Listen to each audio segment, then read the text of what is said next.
Hello and welcome to Discovering True Health, your weekly deep dive into health and wellness. Thank you so much for joining us today. Before we get started, please hit that subscribe button. It helps us out a lot and you'll stay up to date on all our upcoming shows. You can also check out additional information on our website, Instagram, and Facebook. All those links are below. Now, the path to discovering true health is not just about physical health. Health and wellness is a full integration of physical, mental, emotional, and spiritual well-being, and it's a complex interaction that leads to quality of life. So today on Discovering True Health, we'll be learning how to improve our health and wellness with a combination of several modalities, including traditional Chinese medicine, macrobiotics, and Ayurvedic principles that implement this holistic approach to health and wellness. We'll also be getting specific practices we can all implement into our lives to help us do so. So my guest today is Kerry Loeb. He has been a student of natural healing methods for almost 40 years. And in his quest to overcome numerous health issues and addiction, he turned his life around by discovering and utilizing a variety of alternative health strategies, combining Chinese medicine, macrobiotics, and Ayurvedic principles. Additionally, in the 80s, he created the Macrobiotic Shiatsu Resource Center in the San Francisco Bay Area, and he currently has developed an online program to help others move in the direction of achieving optimal health, where he practices and teaches the key daily habits that he has found to be crucial to creating a body that is pain and drug-free. So thank you so much for joining me today, Kerry. Thank you, Christy. Great to be here. Now, you've been in the wellness and nutrition space since the 80s and have also overcome your own health and addiction issues along the way. Can you share with us a bit of your background, what led you to pursue natural healing methods, and what types of modalities worked for you? Yeah, okay, well, good question. It goes back a number of decades. And, starting in my teenage years and into my 20s, I was not living a very healthy life. I had a lot of deleterious lifestyle habits, had a terrible diet. I was drinking, I was smoking, I was doing drugs, all those terrible things.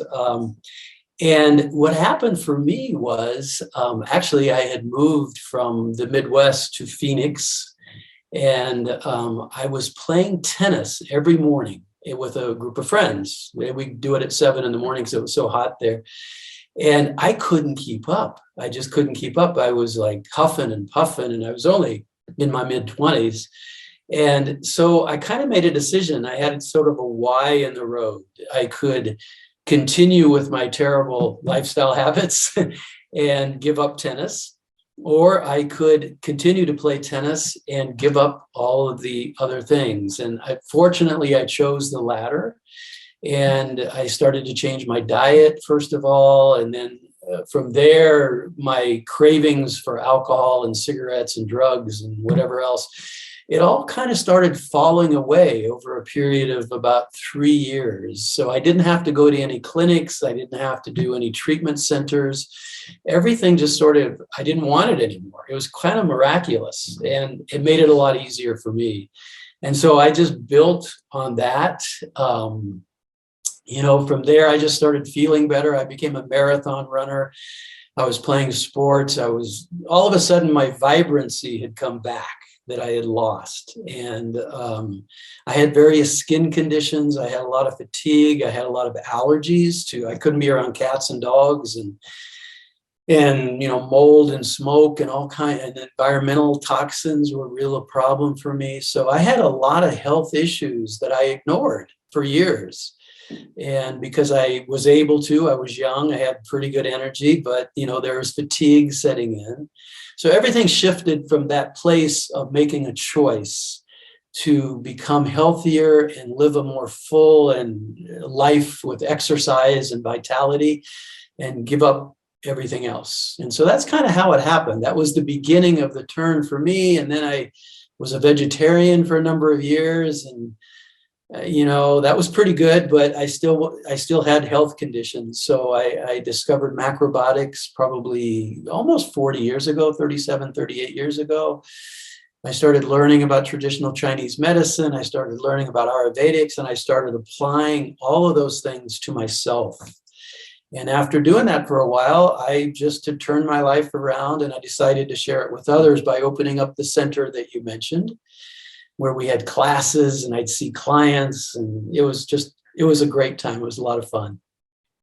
Wow, beautiful. I love how it came full circle. And so many people I talk to, it's just such a beautiful, I feel like with health, it's a funny thing because we don't fully appreciate it and value it until we lose it, or until we start losing it. And then we're like, because, when we're young, we can kind of beat up our bodies quite a bit, and they are pretty resilient. And then there's a point when, everybody's body's different when they hit that point. But when we realize that our health is kind of not where it should be, and then we're like, whoa, okay, I got to make some changes, or else. That's right.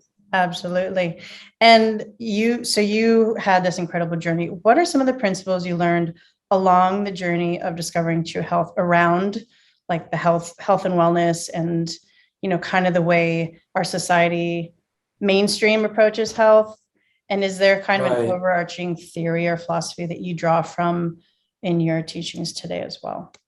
Yeah, absolutely. Good question. I think what I've learned is it's really important to pay attention to symptoms, first of all. So my own experience with this is that for years, I was ignoring the symptoms and masking them with drugs and various creams for my skin conditions, a lot of caffeine and sugar and illicit drugs to overcome my fatigue. That really was a recipe for disaster, as that path would have led to even more serious health conditions down the road. But I would say that the overarching theory that I draw from are theories from traditional Chinese medicine. And the first one of the main ones, is that we're given a certain amount of energy at birth, and that's called parental or ancestral or constitutional qi in Chinese medicine. Qi means energy in Chinese medicine.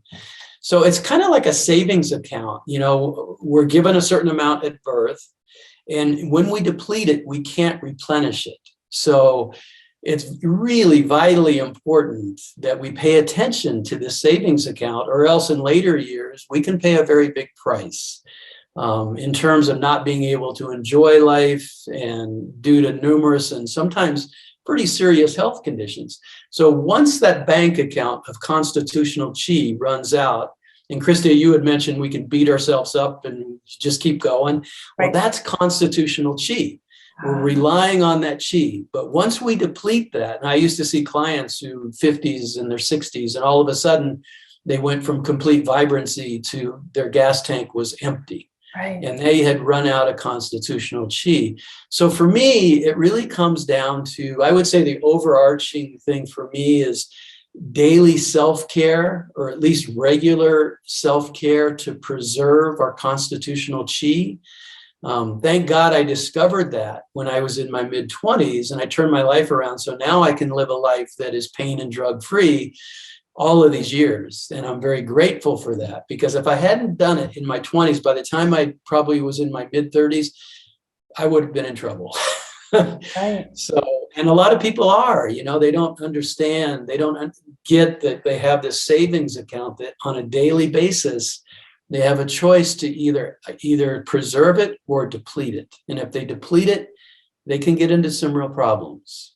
That is so fascinating. Because I've heard of qi and I've heard of constitution, the Ayurvedic principles, but I've never heard it explained that way.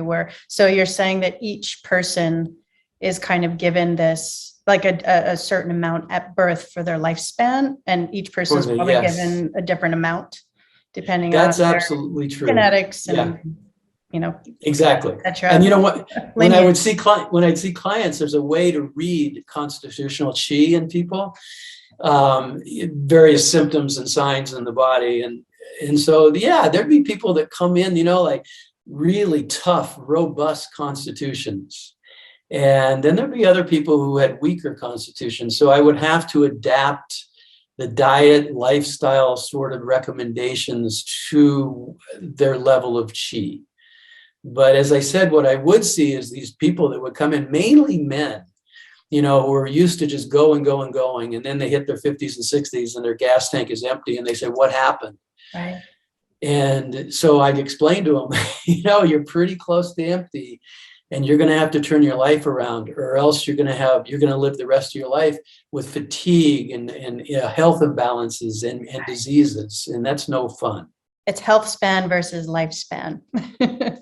Right. That's exactly it. That's a good way to put it. Yeah. And just to understand, so if you have not so much of a robust constitution, that means you have to kind of rest more and do a lot more self-care, kind of energy conservation type behaviors. Yeah. Well, see, the advantage for people who have maybe a weaker constitution is when they feel off, when they feel they're sick, or they feel some imbalance in their body, they actually feel it. And generally, those people, when they feel it, are more apt to do something about it. And conversely, the people with really robust constitutions, they don't feel anything.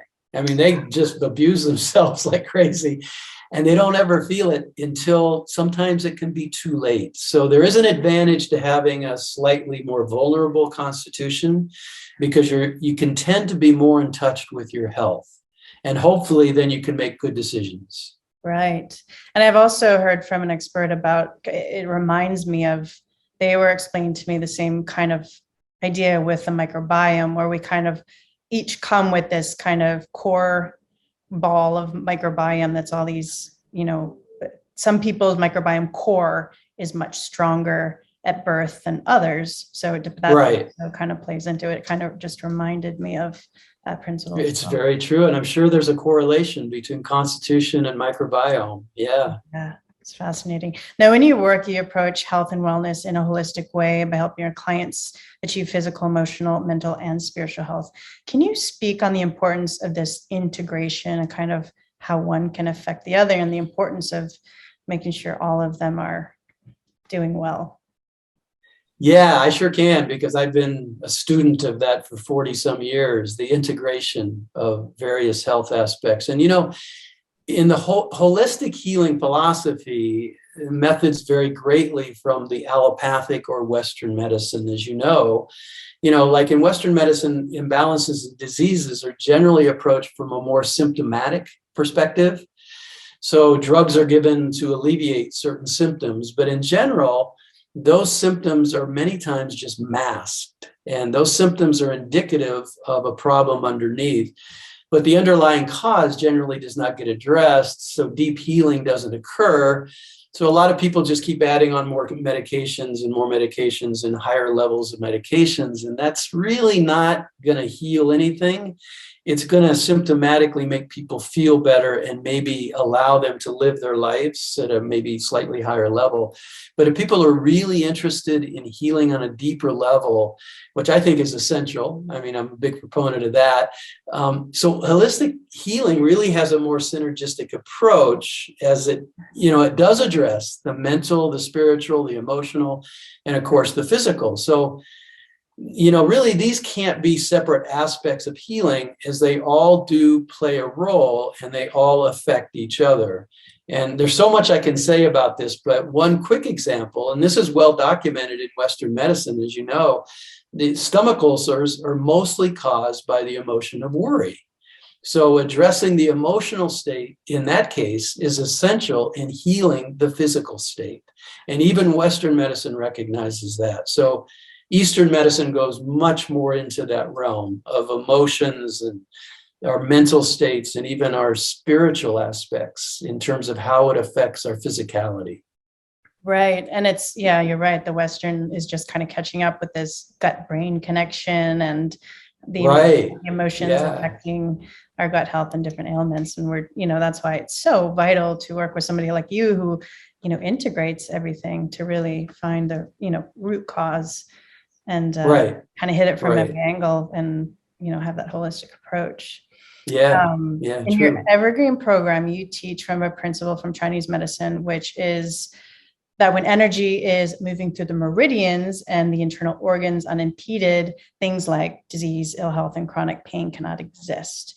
Can you Correct. explain this principle more in depth so we can get a good idea and understanding why it is, and why is it so vital to release stuck energy? Well, here's the thing. In 40 some years of doing this, if I had to boil down health and healing to one word, I would say flow would be the one word. So whenever there's stuck energy, mental, physical, emotional, spiritual, there's a disruption in the system. So it's kind of like water in a river. If you look at a river and, it makes a sharp turn, and then the water circulates around in kind of this whirlpool effect, it's just kind of stuck there. Or if you look at water behind a dam, where the water just is not moving anymore, there's tremendous pressure behind that dam. And it's the same way in our bodies. So if we pollute our bodies with bad diet or deleterious lifestyle habits, it's kind of like huge logs floating down a slow moving river. Pretty soon, those logs are going to dam up the river. Maybe not right away, but over time, that's what's going to happen. And so that's what happens in our bodies. It's no different than that. And, another example is people, just from a mental kind of emotional perspective, people that are glued to the news and watching all the horrific things in the world, they may feel that they're well informed, but how is that impacting their overall health to take in that level of negativity? Are they then seeing the world, in life through a lens of negativity and fear? And over time, how does that contribute to a physical downward spiral and perhaps even spiritual hopelessness?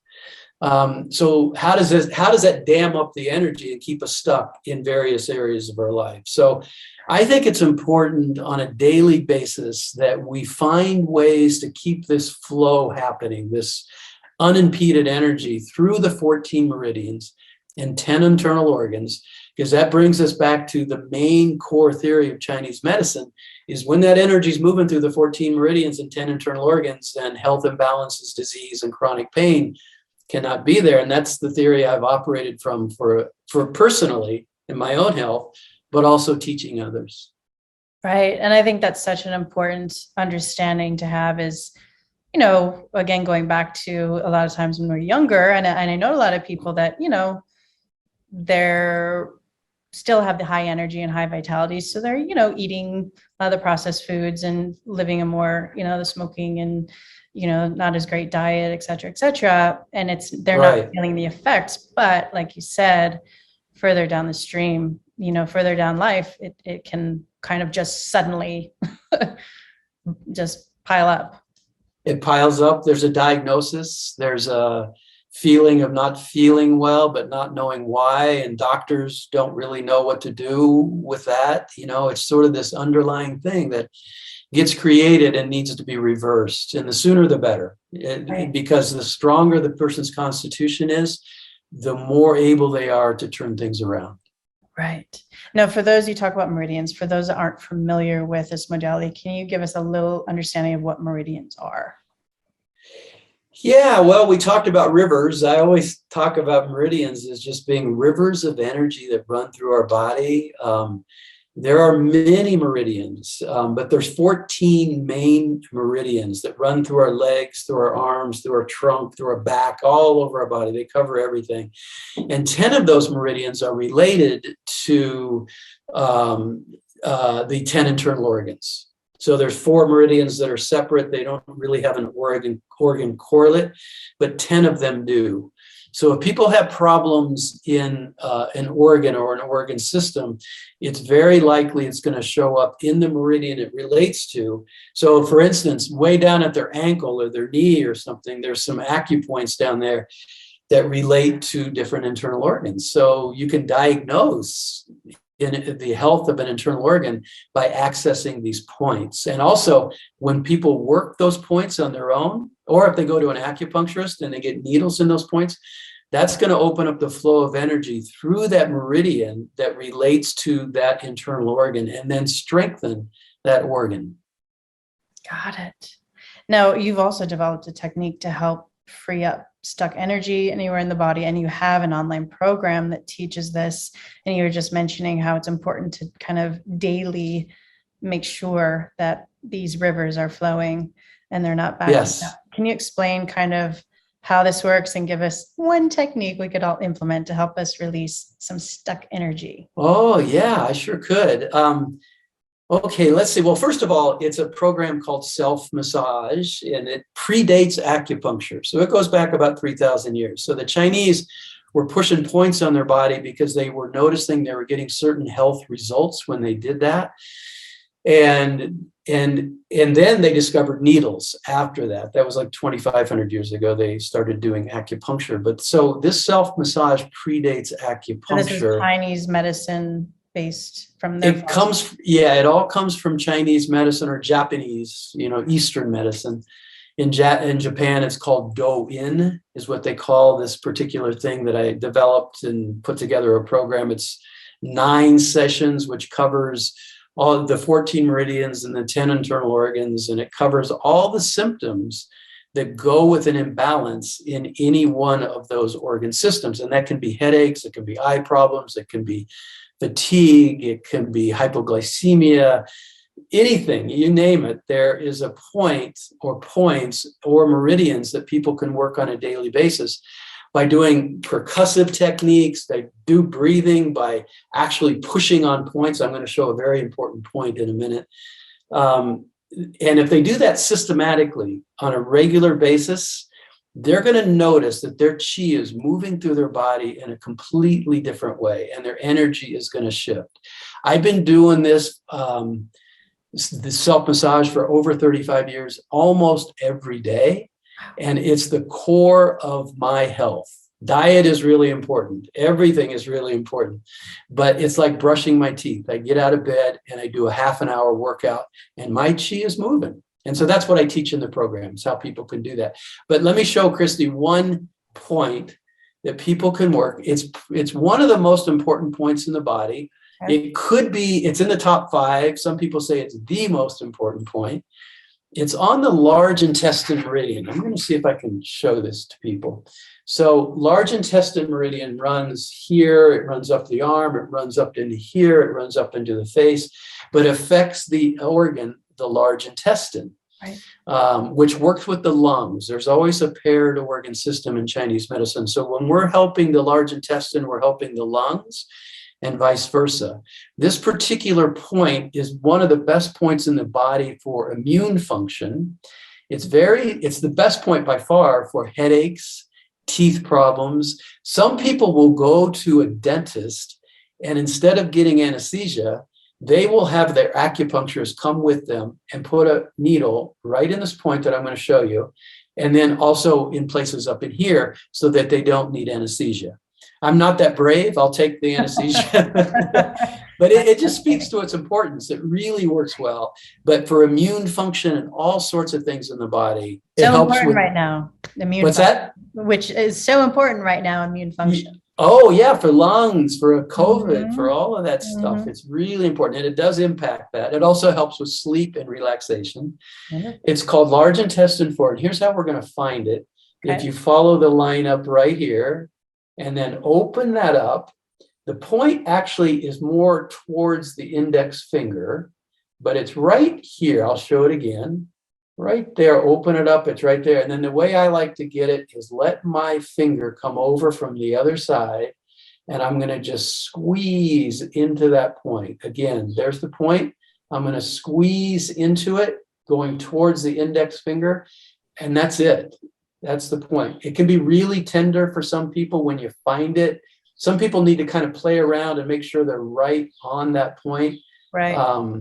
But once you find it and you find that tenderness in there, there's actually a little indentation in the bone. Yeah, I can. Once you find that point, it's a great point. I think an essential point to work on a regular basis. And it can be done, Christy, like watching TV. It doesn't have to be you're meditating or anything. You can just, or exercising. You can just be watching TV or just hanging out. When I go for walks, I tend to push points all over my body as much as I can. And here in Mexico, people think I'm a crazy gringo, but I kind of take advantage of the fact I'm out walking, I'm exercising, I'm going to push some points. Right. And this is one of the main ones. So right there, just pull those fingers or that finger right into that point. Work it for maybe 2 or 3 minutes. You can't overdo it. So people can work it more if they want. But that would be the number one point. There's many, many others. There's like 350 acupoints in the body.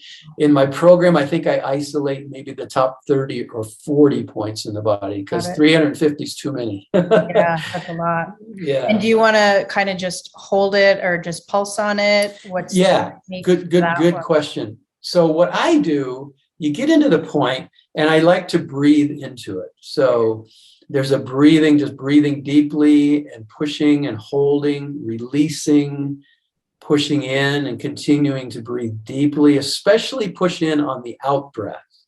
Right. So releasing and then pushing in as you breathe out and holding the point. You can kind of move it around and massage it as well. And if I'm feeling a bit of a zappy, nervy feeling, does that mean I have the point? You have it. You are on that point. And actually, it's a strong point. As a matter of fact, a lot of people don't know this, but when people get arrested and the cop takes their arm and puts it behind their back, they also put their thumb into this point. Oh. And because there's a nerve plexus right there, and it really immobilizes people. So it can be kind of nerve, then you're in the right spot. Yeah, then you're in the right spot. You got it. Yeah. Fascinating. And this is going to help us with sleep, with our digestion, with our immune system. Headaches. Yes, those headaches, anything in the head, headaches, eye problems, teeth problems. This is a major point. Digestion, it's a really important point. Because it works in concert with the lungs, it's very good for opening up the lung energy, of course, immune function, and relaxing. It really is a good point to do it at night. Yeah, you can do it anytime, but if people want to do it at night before they go to bed, there's a series of points that I use on myself before I go to sleep at night. And I teach those points for helping people to sleep because that's such a big deal these days. I need this. Yeah, I know. We all do. I've been working on that. I'm like, I need to get my sleep dialed in. Yeah. One thing. Yeah. Falling asleep, staying asleep, all the above. Oh, so I know. Your program covers this like a wide selection of these points and shows people how to find them and how to massage them. And then they practice those daily to keep their chi flowing. I'm assuming if they have some physical issue, they would kind of work on that point more often. Yeah, exactly. So the reason I created the program is for people to know going in what their health condition is or health conditions. And by the end of the program, they would know exactly what meridians, how to do the percussive techniques, how to do the self-massage, how to work the points that are specific to their condition. But the second reason I created it is I wanted people to discover maybe some underlying conditions they don't even know about. And the way they'll find out about them is they're going to be pushing on certain points that are a little bit tender, on certain meridians that relate to certain conditions. And they're going to say, wow, I might have an imbalance there. I better pay attention to this. So that's kind of how it works. And it's in the program, at the last session is a half hour long. I take people through what I do on a daily basis. Wow, it's going to be a little different than what they do because I want people to be empowered. I want them to take their own power and discover what works for them, for their condition, because that's going to be different than mine. So the program comes with charts that they can reference. They can go back and watch the program as many times as they want. They can look at how to access all the different acupoints, and it shows all the different health conditions and how that relates to the meridians and the points. So people, they come out of it, feeling hopefully, and people have told me this, they feel much more empowered because they can take control of their health on a daily basis as long as they practice this. And then I offer training calls and things like that for people to ask questions, or so in the program, I really couldn't get into the other health aspects like diet, and things like that. So in my training calls, I'll get into more dietary aspects as it relates to a particular organ system. Got it. Beautiful. And what kind of befores and afters, like what kind of results have you seen from somebody who's never done any type of this meridian massage work? And what types of changes are they seeing after doing it for a period of time? Yeah, well, some people, it doesn't take a long time. It's kind of interesting. I have a bunch of testimonials on my website, and some people say, within a few days, they're feeling like just more mental clarity is a big one. I hear that one a lot. And that just means the chi is flowing, things are working, and they have more mental clarity. A lot of times I hear just more energy in general moving through their body. Sometimes people will say they just feel more relaxed. They're sleeping better, things like that. And then if they're addressing a particular symptom, let's say it's hypoglycemia, they have a problem with blood sugar. That one's going to take a bit longer, and they're going to want to incorporate some dietary changes into that as well. But the self-massage is a really good place to start, pushing very specific points that relate to blood sugar levels. And people start to notice that. They don't have that afternoon dip quite as much, and that starts to dissipate over time. I'm going to have to add this into my health routine. This sounds Well, yeah, I hope you do. And, I just want to say it's not a quick fix, and I don't advertise it that way. I think in any kind of natural healing, when we're dealing on a causative level, it took a lot of years to create our imbalances. It didn't happen overnight, sometimes 5 or 10 or 20 years. So I tell people, you're going to feel better right away. But to really reverse and hopefully completely heal that underlying health condition, you got to hang in there. You got to have some discipline. You got to have some commitment. And that's why I like to give people support along the way. Right. So important. And I also noticed you teach acupressure techniques for achieving a facelift effect. And I believe you have a link on your website that we can post below to that. Can you share with us the principles behind that, why it works? And can you give us as well one technique from that we can implement? Oh, yeah, I can. Well, it's really interesting. I love doing it. I call it my non-medical, non-surgical facelift.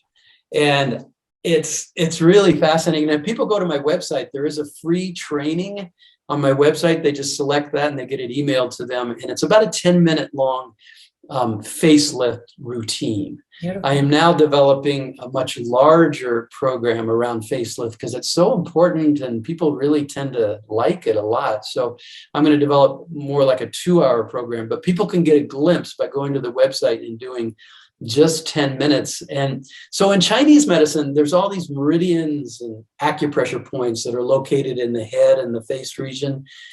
And so this facelift technique, it's designed to activate and to stimulate these areas so that we not only feel better and more relaxed and perhaps have more mental clarity and alertness, but we look better as well. So this includes, helping to tone the facial muscles and balancing the energy flow through our face and just encouraging general wellness and stimulating circulation.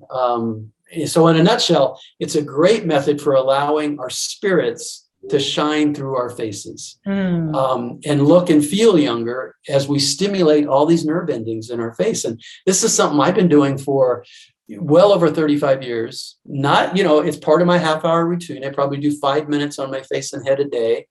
And I'm 93 years old, so you can see it works so well. It works so well. I'm actually not quite that old, but I can show people a couple of things.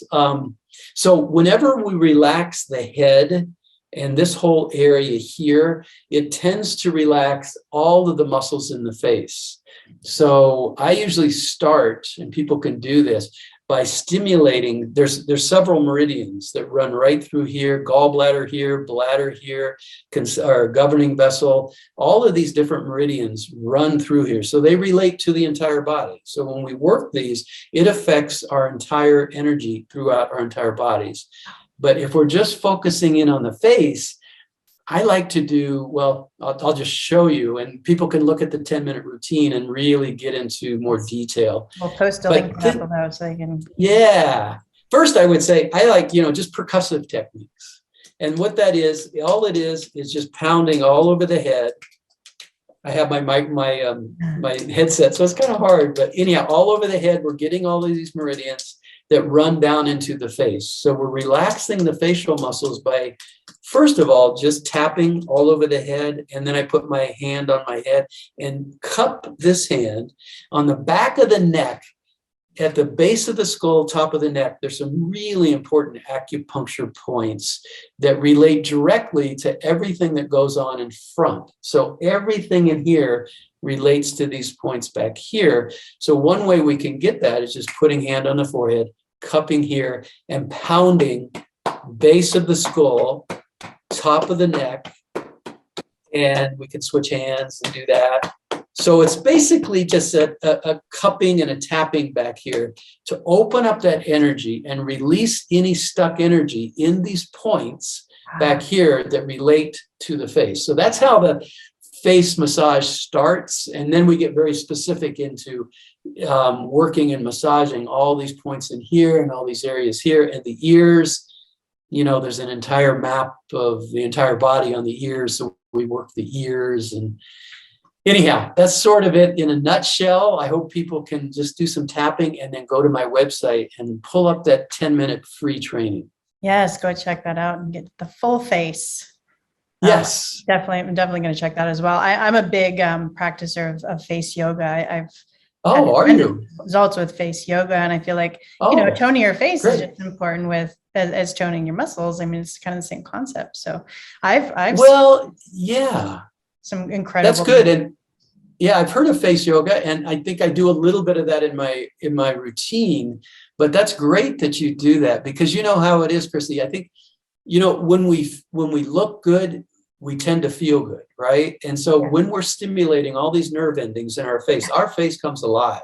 Exactly. And as I say, it allows our spirits to shine through our face, and that's really the whole goal behind it. Yeah. Yes, I'm going to incorporate this one too. I'm really excited to download that one and put that into my routine as well. Now, you also did an apprenticeship with, I hope I'm saying this right, Shizuko Yamamoto.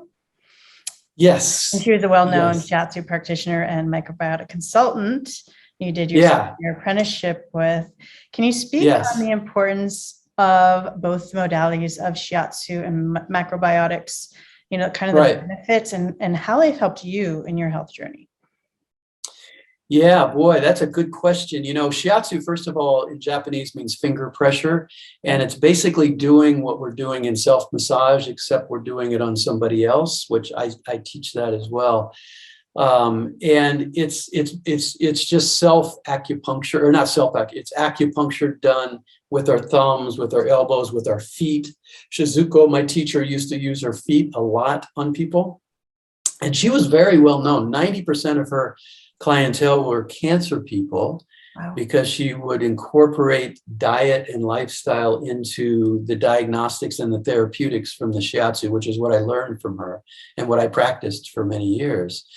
But she also had movie stars and all these professional athletes coming to her. She was in New York, because they wanted to prolong their careers, and they just wanted to be healthier. So they'd come into her and she'd do this Shiatsu treatment. So at the time, many years ago, I was getting massage. It felt great. I felt relaxed. Someone did Shiatsu on me, and they actually put their feet on my body, and then they put their hands on all the acupoints and thumbs. And I can't explain it to this day, Christy, but it went way beyond relaxation. I was changed. I got up off the mat and I said, something is just different. And this was 40 some years ago. And something is different. And so I realized right then, that's what I want to do with my life, is I want people to feel this way. But I wanted to incorporate in diet and other health aspects. And I didn't quite know how to synthesize those two. And then I met Shizuko, who turns out was world famous for incorporating and synthesizing the diagnostics and the therapeutics from Shiatsu into a complete session around diet and lifestyle. So I studied for 7 years with her. And at the same time, I studied for 7 years with her two main students. So it was 7 years simultaneous with 3 people. It was a lot, but I learned a lot.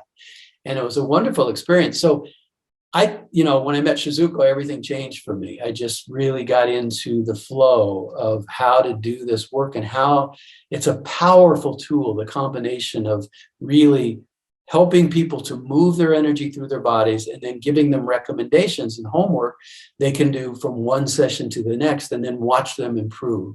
I don't do that work anymore, and I don't know anybody that does really these days, but I loved it. And so what I found for me in doing that is I was getting involved in macrobiotics at the time, and I was teaching macrobiotics and teaching shiatsu and then doing it on my clients. So it made a huge difference based on what I learned. And what I learned mostly is that everybody has a different constitution. We talked about that.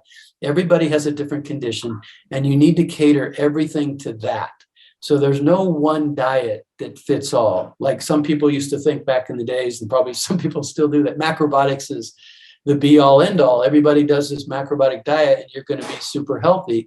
Well, it's really important to cater that to a person's condition, because some people do really well with just plant-based or grain-based diet. Other people are going to need a little animal protein, right? So, and that's still within the macrobiotic yin-yang realm, at least in my interpretation of macrobiotics.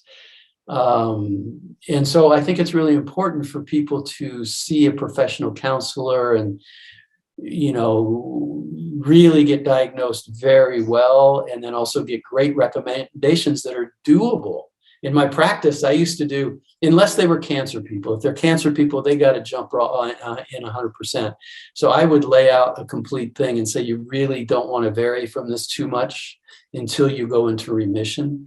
But for a lot of people that would come in, let's say they're overweight or, had certain pains in their body, I would give them an approach of 2 in and 2 out every session. So here's a couple of things I want you to do in this next week. And here's a couple of things I want you to just experiment with not doing. And let's see how you feel in a week or two. And so that worked well for me. And it worked well for them too, because it was bite size, people could actually do that. Right. They're tiny little shifts, tiny little changes. Yes. That they can, okay, I can deal with this. It's not a complete, life change. It's small little bites here and there. And you're so right. I mean, that's such a great point that everybody's body's different. So even with a holistic approach, I mean, we got to approach every person with their different constitution and their different, body types, body makeup. But exactly. Different histories. Everybody's different, and it's not ever going to be one size fits all. And I see certain diets out there that people say this is the diet that's going to help everybody. Well, it might help a lot of people and it might hurt some people. So, it just has to be catered to the individual. Exactly. It's so important. I recently did all my testing, my food sensitivity testing, etc. Really got into that, and life-changing. I mean, an apple might be great for you, but apple might give me inflammation, I mean, that's right. I realized. So I cut out all my food sensitivities, and because I was a COVID long hauler and dealing with long hauler symptoms, I mean, it was night and day, just really decreasing inflammation in every way possible, including, food sensitivities. Absolutely. Yeah. That's inflammation, the marker for inflammation, systemic inflammation, is C-reactive protein, as you probably know. And that's the main indicator for heart disease now. It's not even cholesterol anymore. The main indicator is the level of inflammation we have systemically in our bodies. So really important to pay attention to that. This inflammation is the perfect environment for disease, for sure. It is, yes.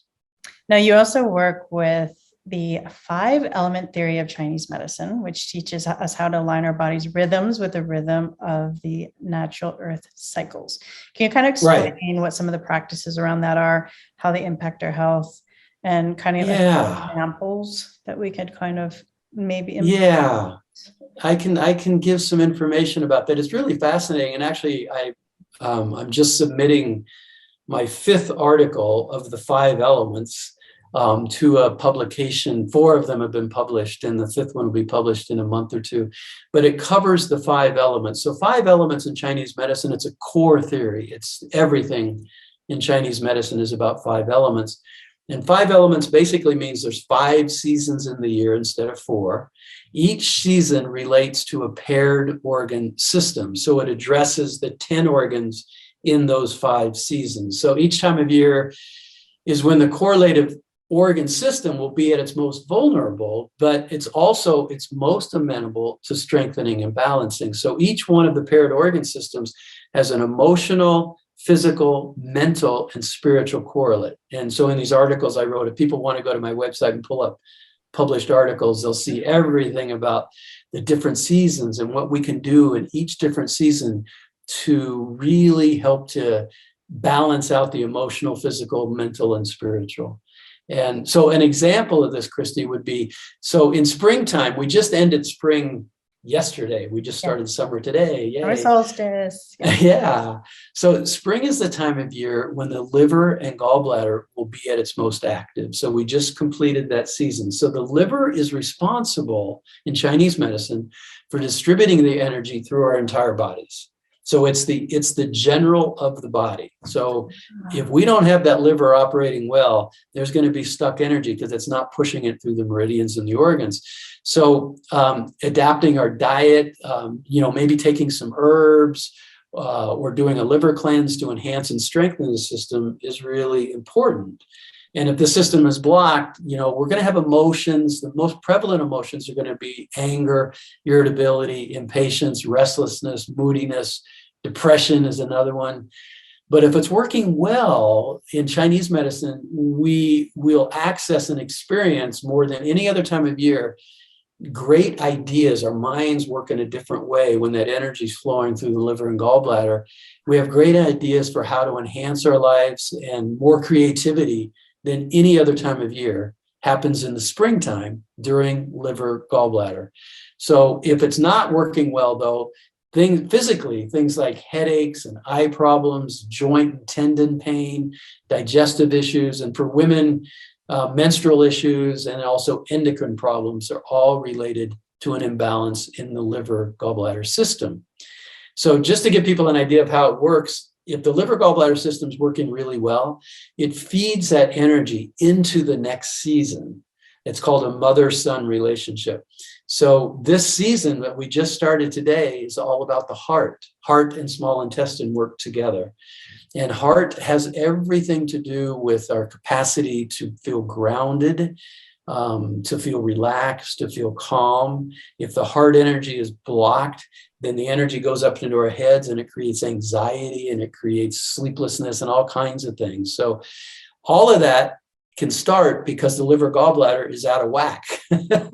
So every season we want to pay attention. What can we do this season to align ourselves to the Earth's natural rhythms in order to feed that system, strengthen that system all the way around the clock, the 5-element clock, I call it. That is so fascinating. So our organs are connected with the seasons and kind of with the way the planets influence energy. We have that influence of different energies where yes, this time of year, we could excel in this way or have, these types of positive different energies that are related to those specific organs. Exactly. Yeah, it's exactly how it works. Yeah, it's a pretty simple system, and I've been practicing it and studying it all these years, and it's kind of like I have it integrated now. I kind of feel it more than I think it. It's one of those things, and that means that I'm, a bit more aligned with, what's happening in the earth and in the cosmos or whatever. Maybe, I don't know, but it takes a conscious effort, and it takes initially, at least, it takes knowing what to do each season to strengthen that organ system. In my self-massage program, I address each one of the 5 seasons, what people can do during that season and throughout the year, throughout the entire year, just to make an entire synergistic sort of clock. So it kind of has that embedded into it. Yes, it does. Very much so. Yeah, it's knowledge is power. I mean, if you know where we're at and where your body's at and what's being amplified and what needs to be, where you're supposed to be at, and if something's not in alignment or something's not fully healed or functioning properly. Right. It's exactly. Now's the time to figure it out. Wow. That's right. Yeah. Kind of Don't like wait. astrology, but for your organs. Kind of, yeah, it is. It's kind of a system. It's a different system than that, but Yeah. yeah, there's some similarities. Interesting.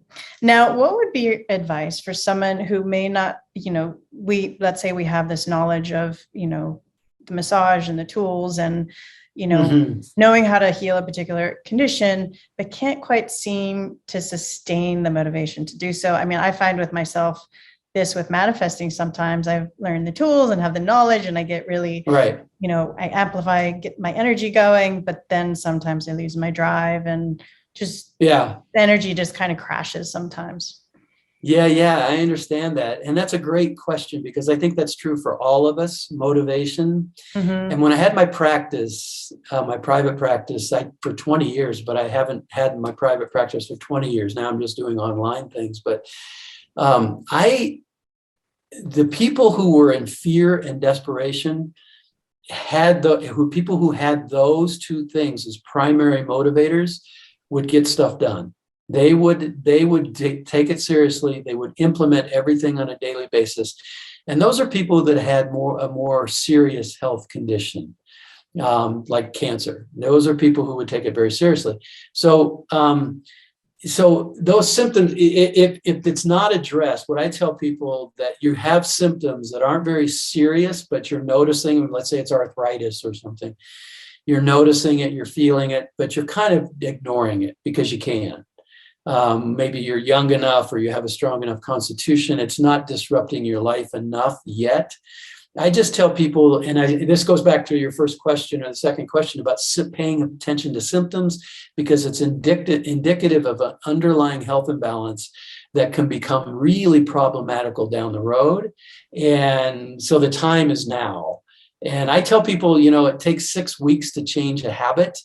So if people can implement something and just do it for 6 weeks, and if you're not happy after 6 weeks, you don't like it, you didn't notice any changes, then forget about it. Find something else. But give it 6 weeks and see what happens. And maybe get a health buddy, someone else who's trying to make some changes in their life. Accountability partners, yes. Accountability partner. That's a great way to put it. Yes. Or work with a professional that will hold your feet to the fire and go see them every week or two. But after 6 weeks, many times people will be hooked, excited, motivated. There's all of a sudden they're feeling different. And and that's what happened to me all those years ago. I started to feel different. Wow, I can keep up with my tennis partners. I can do this, I can do that. And I kept wanting to make more and more changes. And I was pretty hooked then on a really good diet and really good healthy lifestyle habits. It just became part of me. And it does for other people as well, but they got to have the discipline and commitment for those first 6 weeks, however they can find that, right. Whether that be an accountability partner or a health professional that can help them. And I think that's a really great point you made. Like, even though the symptoms may seem small or minute at that time, they further down the road, if they're not dealt with, they can become something major. So right, it's an important thing to keep in mind too. Like, oh, maybe I just have this little skin issue that bothers me sometimes, but that's right. That if left unhealed, the root cause unhealed, further down the road. So yeah, that's a great motivation right there. Yeah, it's going to show up, and then you're going to have to, you're going to have to work twice as hard. So you might as well do it now. Deal with it now. Now we've talked about the 4 categories of health. Can you share with us 5 of your key daily habits that you found to be crucial in each of these, 4 daily habits as kind of a holistic approach that can make a profound difference to our health and well-being? Yeah. So, well, first of all, let's start with the physical, because the physical affects the emotional and mental and spiritual. So an example of that would be if we have a good diet and we exercise on a regular basis, we move that chi through our meridians. For me, I do various exercises, swimming and walking and things like that, but self-massage is my core. That's kind of my cup of coffee in the morning. That's what kind of gets me going. So if people have a good diet and they have an exercise that moves the chi through the meridians, that really feeds the mental, emotional, and physical, no doubt about it. You start to feel better. You have more mental alertness. You're calmer emotionally, and spiritually. You probably feel, whatever you might feel. All of that can come from the physical. However, what I have found is that it's really important to address. And the physical can be addressed in so many ways. We won't have time today to go into that. But, people know, good diet, exercise are two of the main components. And there's a lot of things around that people can incorporate. But I think it's important to really look at the emotional, the mental, and the spiritual throughout our days, each day, because it's so easy, I think, to forget certain things, even though, our physical might be good.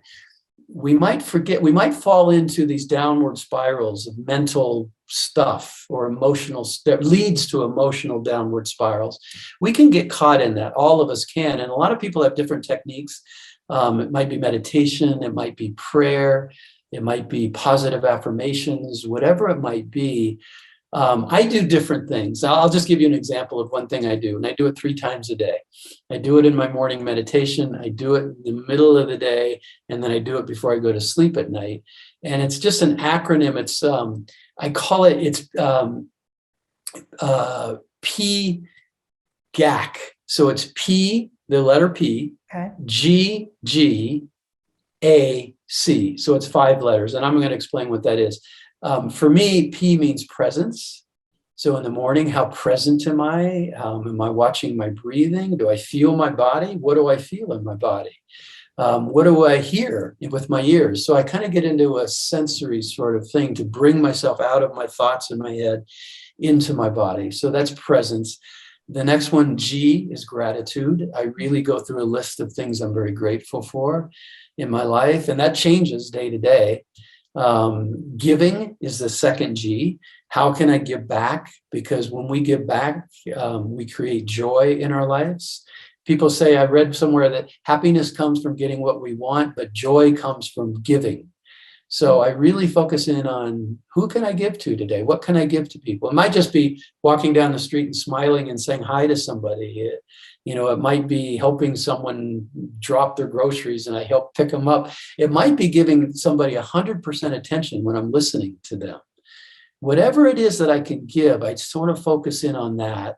And then there's A, the letter A, is acceptance. So I really get into whatever happens in my day, whatever is happening in this present moment, I accept and I don't resist it. I kind of, every day, let's face it, we all have our ups and downs, right? Who knows why, but to kind of not get upset and not resist what's happening that we don't want to be happening, and to get into this mindset of letting it flow through us. Again, coming back to the word flow, letting it flow through us, because it will dissipate. It will go out of us as long as we don't resist it. What we resist persists. And then the final one is C, is compassion. Really, there's an expression I think about quite often is everybody's fighting a battle that we know nothing about. And so through my day, someone, does something I'm not really happy with. I try to look at, why are they acting this way? Or, what in their life, what are they suffering through that makes them act this way, as opposed to taking it personally and being reactive to them. Right. So that's something that addresses the emotional, mental, and spiritual for me. And I think everybody can find whatever works for them. But what I find for me is if I do that first thing in the morning, halfway through the day, I stop what I'm doing and I take 5 deep breaths and I go back into PGAC. I call it PGAC because I haven't figured out anything else. And I say, well, how am I doing with it? How am I doing with being present and being compassionate and all those other things? And what have I given so far? And then at the end of the day, I go through that. So that helps to keep me balanced.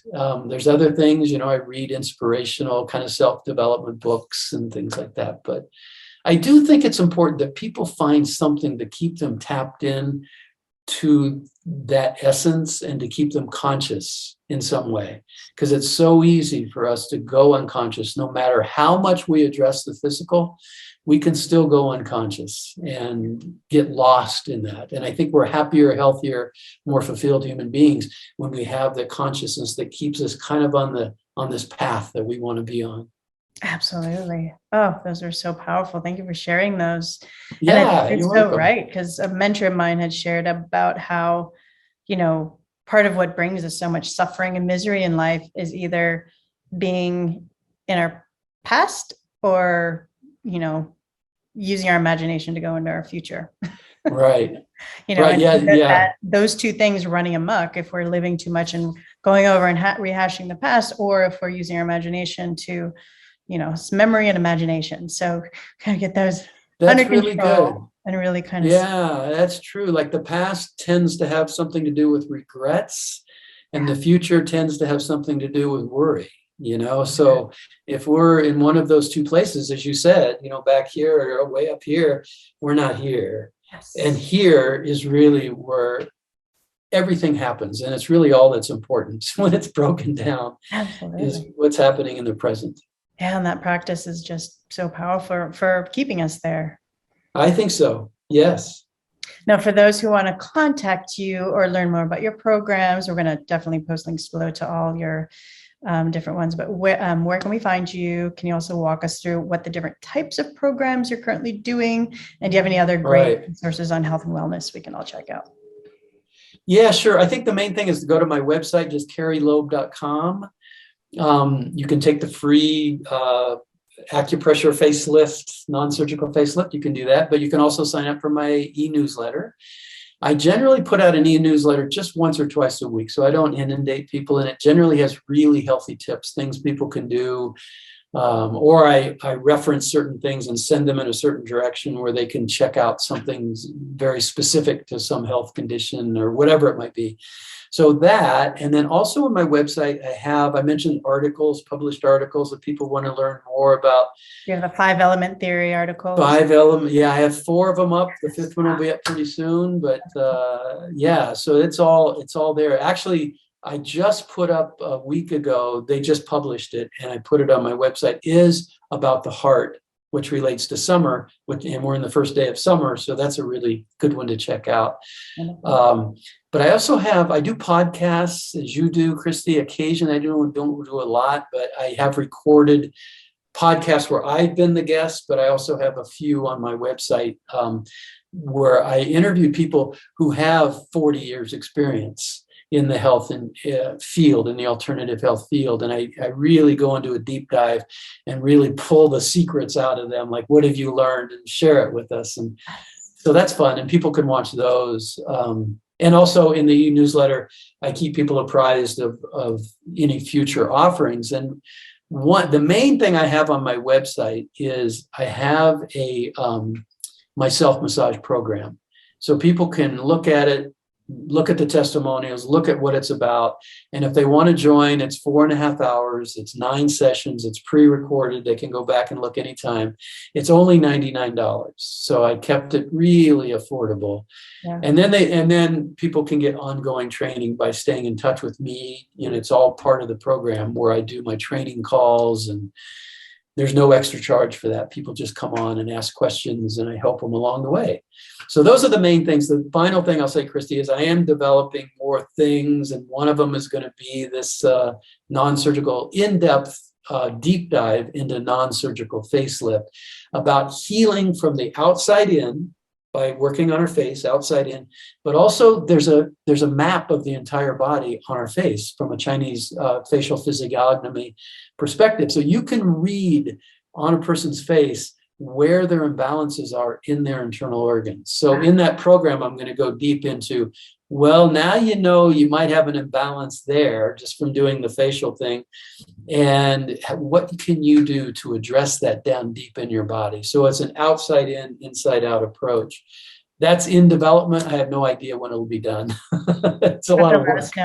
Let us know. Yeah. Maybe we can have you back on to talk about it once you do. Yeah, that'd be great. Wonderful. Good. Beautiful. Oh, so much exciting information. And to your point of having podcasts with people that have been in this industry for 40 years, it's so vital to talk to people like you who have really been in this for an extended period of time. And I can't even imagine what it was like back in the 80s in the US. I'm sure there was just very few that were doing this. It was a movement, but it was Yes, kind of new to everybody, that's you know. right. That's right. But It's much more accepted now. Yeah, yeah, but you've trained with some of the great masters and great healers, I and have. it's I just, have. it's so I've important. really, yeah, really blessed that I found the right teachers at the right time. It's Yeah, and just, we can't lose that information. We need to keep it like that's right. I agree passing with it that. down from generation to generation, I feel like. Yeah, there's a lineage, Yeah, that's really important and really important to respect and pay attention to. I agree. absolutely. Well, wonderful. I will post a link to your website and to the Okay. other courses below. Before we wrap up the show, do you have any final thoughts or words for those currently struggling with a chronic condition? Yeah, I do, Christy. I would say, there's always an answer and don't give up. And sometimes it takes a while to find the right answer. It took me a while to find the right answers. But I did because I really wanted it badly and I found it. And I think that's true for everybody. I would say focus on solutions and not on worry and doubt and complaining. And what I see, so I'm in a city, I mentioned Christia, in the middle of Mexico, and it's a lot of retirees from the US and Canada and all over the world here.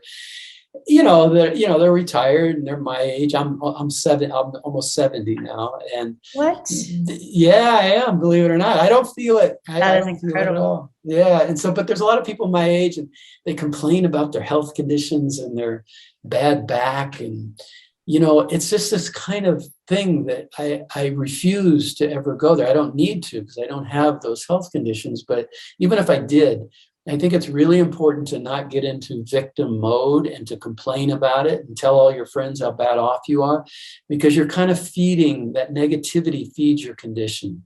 So I say focus. The number one thing is focus on solutions, keep looking, stay positive, find the right people that can help you. Beautiful. And you are living proof that taking care of your constitution and doing all these different practices, modalities will increase your health span and your lifespan. And the quality. Yeah, that's right. The health span, the quality of one's life is what's really important. I don't know how long I'm going to live, but as long as I live, I want to be able to be very active. And I swim in the ocean. Every year I spend 2 or 3 months at the ocean in Mexico every year.